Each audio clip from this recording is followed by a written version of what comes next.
Hello, everybody, and welcome to another episode of Encore's Virtual Directors Exchange. My name is Jon Linker, and I'm excited to be joined today by two very special guests. Our first guest, Sean Boulware, is a sought-after conductor, clinician, and vocalist from Pebble Beach, California, where he directs a number of area community choral ensembles. Having led several international tours with us, Sean is also one of our Encore Tours ambassadors, a group of distinguished musicians that represent Encore throughout the United States and help educate and mentor future generations of group leaders. Our second guest, Ian Keatley, is the Director of Music at the historic Southwark Cathedral in London, and previously was Director of Music at Christ Church Cathedral in Dublin. We had the great privilege to work with Ian and the Christ Church Cathedral Choir last summer, helping coordinate their first ever performance in Boston as part of a US tour. So first of all, I just want to start off by saying thank you so much to both of you for making the time to join us for this conversation today. And I know this is a challenging time for everybody throughout the world, and hopefully we can have a little bit of fun during this conversation, but also provide some useful and interesting information for fellow music directors out there. So Ian, I'm gonna start with you since you are over there in London. Perhaps you could just describe a bit for our US audience what things are like there right now and what your current circumstances are. Well, it's very strange because I live in central London on the banks of the Thames, overlooking St. Paul's Cathedral, not Southwark Cathedral, strangely. And it's usually very, very busy here. So I'll just briefly show you what's outside the window. So you can see St. Paul's Cathedral there in the Thames. And there's a person jogging there, but usually there would be hundreds of people walking to and fro along that walkway, and you can see at the moment there's nobody. So it's being in the center of a big European city on lockdown is very, very strange. I've never seen London like this, and probably most people haven't seen London like this since the war. So it's strange. Yeah, I think we're all feeling similar, having similar situations. Sean, I assume it's very much the same circumstances for you out there in California. Well, yeah, it definitely is. The area of Monterey is very touristy. We get a lot of tourists that are in, and obviously we have none of that. All of our tourism is shut down, and for the most part, our city is doing its part with staying at home and social distancing. But you do still see small crowds of people at things like grocery stores and our big box outlet stores like Costco and things like that. You still do see sort of lines of people but for the most part, yeah, it's been very, very quiet. And people are doing their part to social distance and to stay home and to try and stop the spread of this thing. Right. So obviously nobody right now can rehearse and perform with their ensembles in person, but Sean, do you have any advice for fellow directors on how they can safely hit the ground running once this lockdown ends, or anything they might be able to do now to help prepare? Well, yeah, we're in the midst I'm in the midst of now preparing what it might look like to try and restart gatherings and rehearsals for our upcoming fall season, which for several of my groups starts in August. I have to say, when we went on lockdown, when we went on stay at home, that was the week before a major concert for my women's choir, and so we had to. At first, we thought we might just be able to postpone the concert. Then we had to outright cancel the concert. Then we had to outright cancel our next whole season. And we would have had a concert at the end of March. We would have come back at the end of March and done a concert in June, and that has all been canceled now. So we went through a grieving period where we just didn't want to even see each other or talk to one another. It was the wound was too fresh. It was too hard, and so we went through a grieving process, and now we're starting to come out of that and take a look at, okay, if we are allowed in some way to get back together in August for all of my choirs, what would that look like? And what we've determined is we're going to have, much like our leaders are rolling out plans. We're looking at rolling out a phased plan of being able to rehearse again. First thing was we are doing Zoom meetings. We're not singing, but we're connecting. We're still joining together. We're finding out about each other's lives. We're invested in each other's relationships, and so we've kept unity in community that way.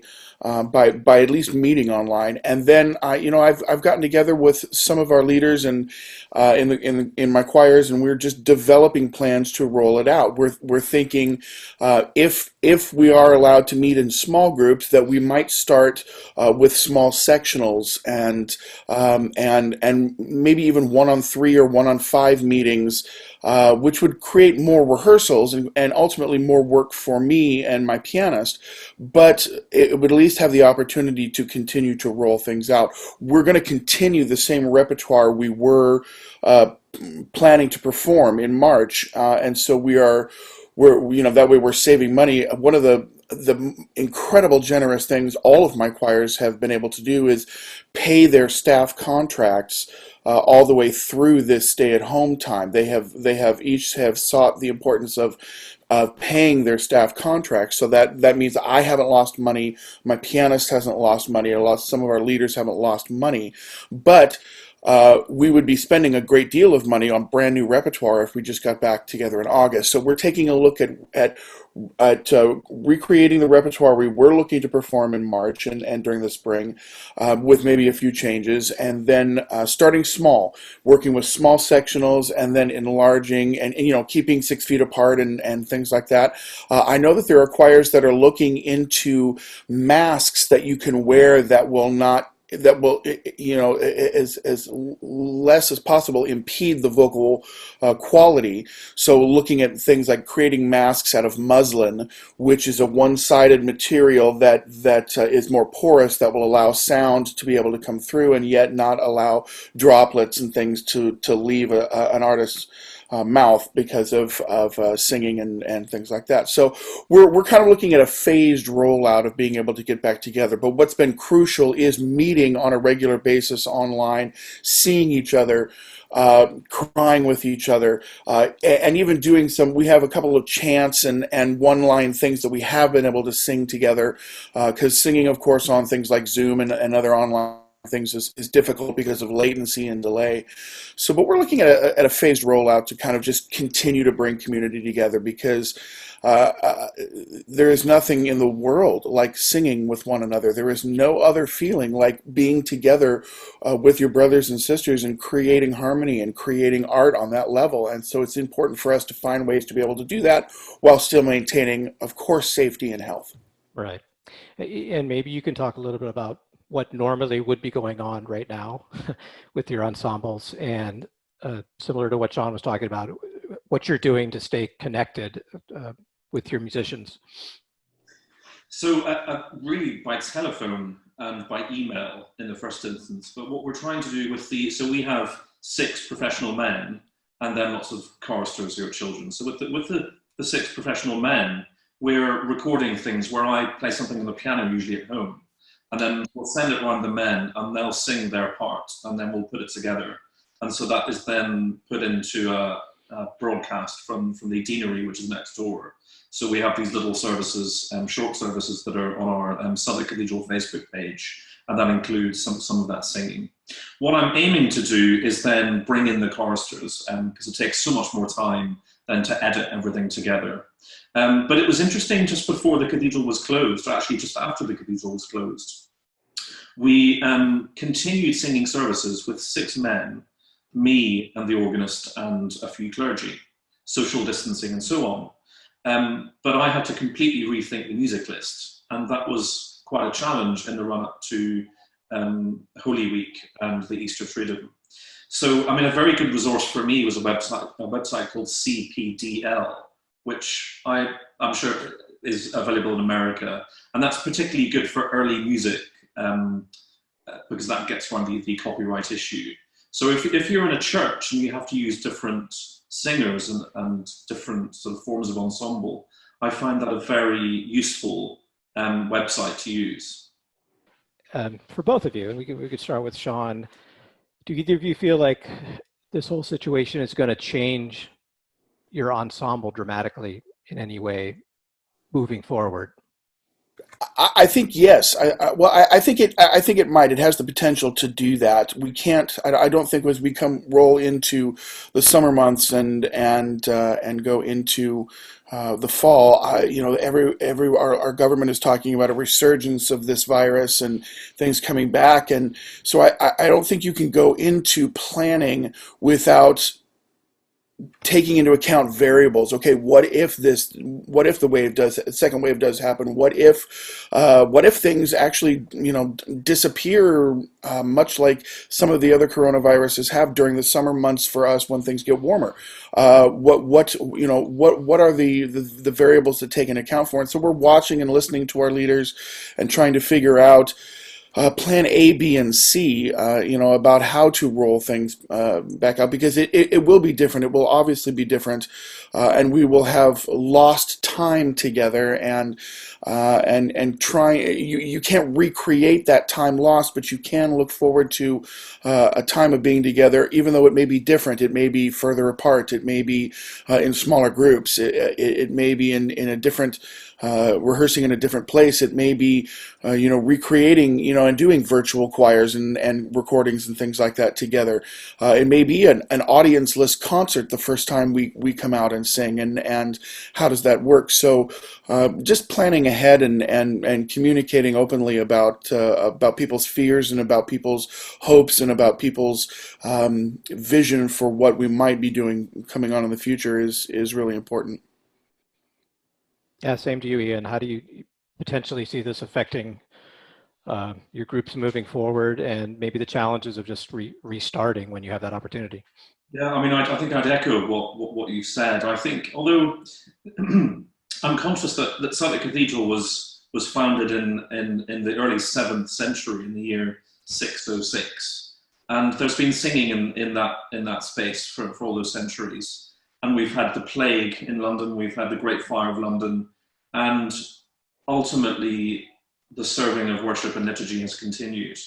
And I kind of feel like it will continue and things will be reborn. But as has been said, it's just planning for the different scenarios that will unfold during the rest of this year. So it may be, I was initially thinking that we might get the choristers back in September, but I think I've come to the conclusion that there will probably be some continuation of social distancing. So it's trying to envisage how we would fit in the space, how we would sing together with the organ, and in the context of liturgy, we will be probably live streaming, which we've never done before. And then, so it's just coming up probably with 2 different music lists based on 2 different scenarios. Probably one based on 6 men, so ATB repertoire, and then one based on a best case scenario of having the children in the space as well. So yeah, it's being flexible, but trying to be optimistic and see the creative potential that the challenge presents. Sure, and that's great to offer that perspective of how long singing has been happening in that space, and this too shall pass at some point. Obviously, we will all get through this. Thinking about more positive things and better times. Ian, I know you've performed at a number of royal and state occasions over the years, and I'm going to ask a similar question of Sean, but maybe you can just go down memory lane and discuss one of your most memorable performances in the past. Yeah. Well, you mentioned the royal and state occasions, so there was an occasion which stands out in my mind, and that was the 60th anniversary of the end of World War II, which was in Westminster Abbey. So my job at that stage was to play the organ at that service. So that was in 2005. And Her Majesty the Queen was there with the royal family and her government and so on, and it was live on BBC TV. And obviously a very poignant occasion to reflect on all those men and women who gave their lives for freedom and so on. So that's something that definitely sticks in the mind. The other one that does come to mind as well is a concert we gave in Boston last summer. and I was conducting the choir of Christchurch Cathedral, and we were hosted by Ward Dillmore and his fabulous team from Encore.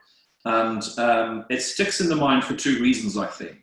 Firstly, because of the sheer warmth of the welcome that Ward and his team gave to us. And I think the second reason is that the church was packed with audience members, and the sheer warmth and level of engagement of the audience was really quite overwhelming, and sort of everything imbued with that level of affection between the Irish and Irish Americans in Boston. So. Yeah, I could tell you we were thrilled to be a part of that, and we're working very hard to make sure that was a success. And I'll tell you, Sean, that day of the concert, it was pouring rain, and so we were worried. Oh no, are people gonna turn out because the weather was so bad? But as you said, Ian, there was a wonderful audience there, and there is such a connection between Boston and Ireland. So we were very grateful that worked out as well as it did. Same question to you, Sean. Maybe you could just tell us about a one or two memorable performances that stick out in your mind with any of your groups. Incredible performances that actually Encore has been able to offer with my groups touring. I've toured for a number of years with Encore tours, and it's there have been incredible concerts, but there have been incredible moments that have been provided by Encore and friends there. Of course, singing Palestrina in Palestrina, everyone in my choir just absolutely goes emotionally over the edge when we remember that concert in 2016 or 2014, singing Palestrina in Palestrina, singing in some of the beautiful cathedrals in Italy, as we did what we affectionately called the Angels and Demons tour. We sang in most of the churches in the Angels and Demons book. And it was an incredible opportunity to be able to do that. And James Smith from Encore set all of that up and allowed it to happen. But actually, my most favorite memory of all isn't even concert related. It's being able to drive Ferraris in Italy on the streets of Italy because Encore was able to set that up for us for my tours. Just things like that are incredible memories, and music aside, of course, with the emotion of incredible concerts, those are the memories that you'll carry with you for the rest of your life. And it's because being able to travel, being able to experience things outside of our little bubble in California is life-changing and incredible. Thanks, Sean. Obviously, it's easy for us to chat about all the challenges that are going on right now and uncertainties, but we also wanted to hopefully have a little bit of fun with this conversation as well on some more lighthearted subjects. I'm just going to throw some stuff out there and let you guys answer these and some more fun, silly questions. First of all, what is the first concert you can remember that you ever attended? Sean, we'll start with you. I remember it very well. I was a little bit later than 5 years old, and my grandmother had gone back to school to finish a degree in music, and we were living in the state of Alaska at the time. That's where I was born.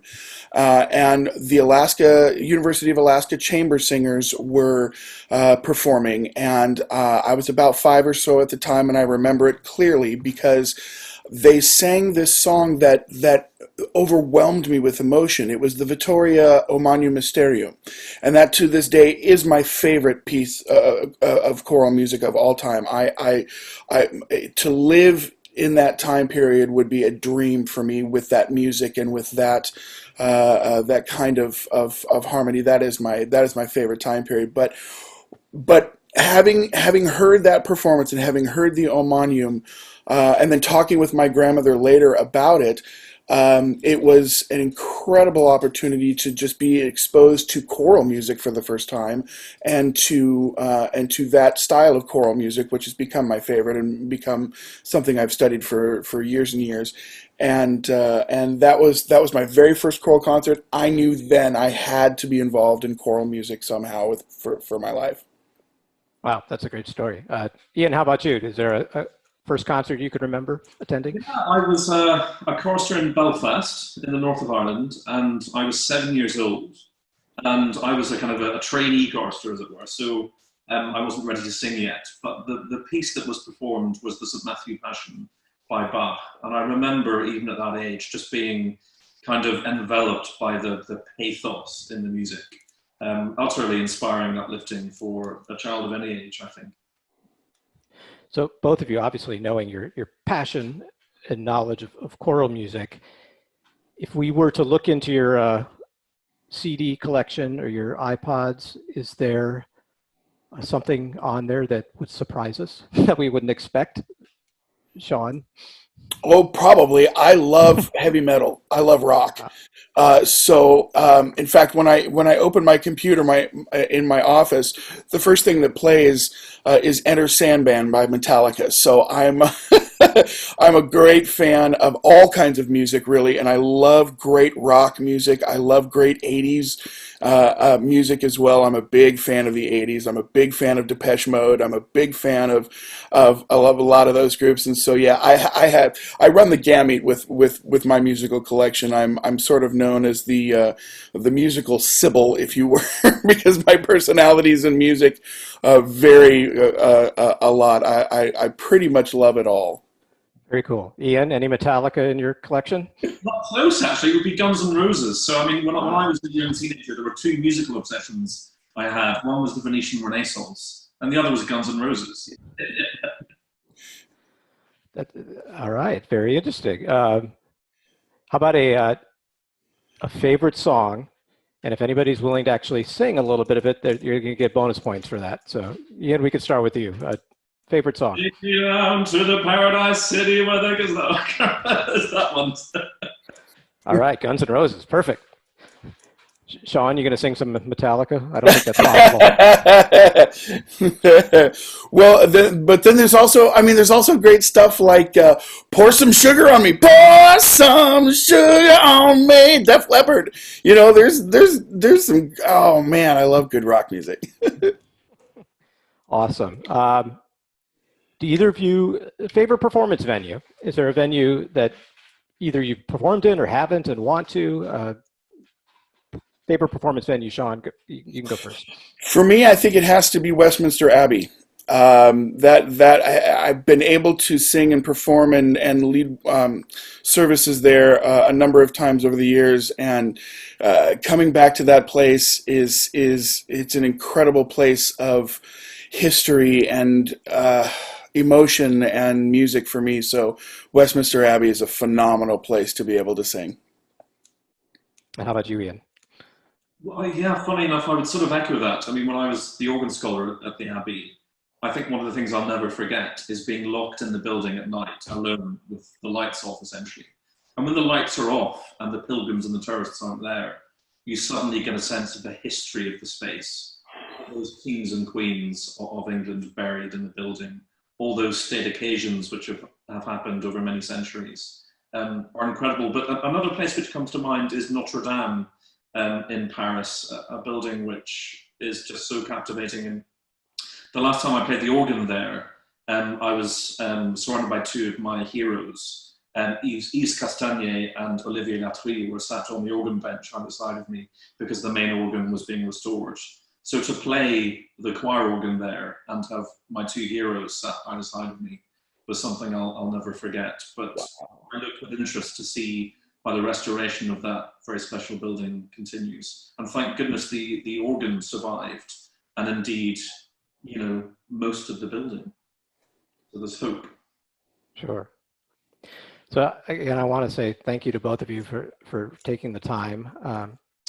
I guess I'm just going to ask in closing if either of you have any thoughts or maybe a message just to put out there to folks who are all, you know, going through the same circumstances. You know, I know there's musicians out there that are hurting, that have lost some of their livelihoods, and they're missing being able to rehearse and meet with their ensembles. Maybe just some thoughts that you can give to other directors out there that might be some rays of hope here for the future. Sean, you can go first if you'd like. Well, for me, it's been very emotional as I've even tried to continue singing and creating music. I've gotten very emotional. I've cried through some things. Just in singing with my family, I'm fortunate enough to have a beautiful wife and two boys who also sing, and we've been singing some things together, and that. Just in rehearsing that has been emotional. My wife and I will break down into tears a little bit because we miss harmony. We miss the ability to bring music to our friends and family and to the people that we are blessed to work with. So continue to make music, continue to meet with each other, stay in each other's lives, stay in each other's relationships, honor each other's emotions and sacrifices as people are making them and going through them, but try to continue to make art and music on some level, and realize that when we do get to come back together, and we do get to make music together, that likely that first chance of music making is going to be incredibly emotional and incredibly powerful. And grab onto that, allow that to be part of you, work through that, and we will move through this. And it's going to be music and creation of art that is going to help us transition out of this feeling of caved up, closed off connection to people, and when we do come out to be able to be with each other, allow that emotion to work through you and be part of it and create music and continue to sing. Ian, any thoughts you want to add? Yeah, I think that's beautifully said, and I'd echo what you said. I think one of the reasons what we do is so special is that it's that sense of community. So when we're singing as part of an ensemble, you feel an incredible deep connection to the people you're singing with. And that's what we're really missing sorely at the moment. But I think as someone who's not very good with modern technology, I've had to learn new ways of communicating with people and getting together with people. So there's a challenge there to be embraced, finding ways for people to record parts and then put it together. It can be very moving when those different elements are edited together and then broadcast. That can also help with fundraising for choirs and so on. So it can be time consuming if you're not very good with technology, which is the case for me. But if you can find ways of creating that online performance, then you can use that as a tool to raise awareness and help keep the group going. But just remember that this will pass, and we will come together again, and we will sing together again. And let's look forward to that happy day. Fantastic. And on behalf of all of us at Encore, again, thank you for your time and volunteering to help us out with this today. Fantastic. Thank you very much. Music has always been something that brings people together and helps provide a sense of community. We're all missing that right now, but we know that eventually this will pass. And when that time comes, we'll be here to provide support for you and your ensemble in any way that we can. Thank you again for listening, and we hope to see you next time for another of our Encore Tours Virtual Directors Exchanges.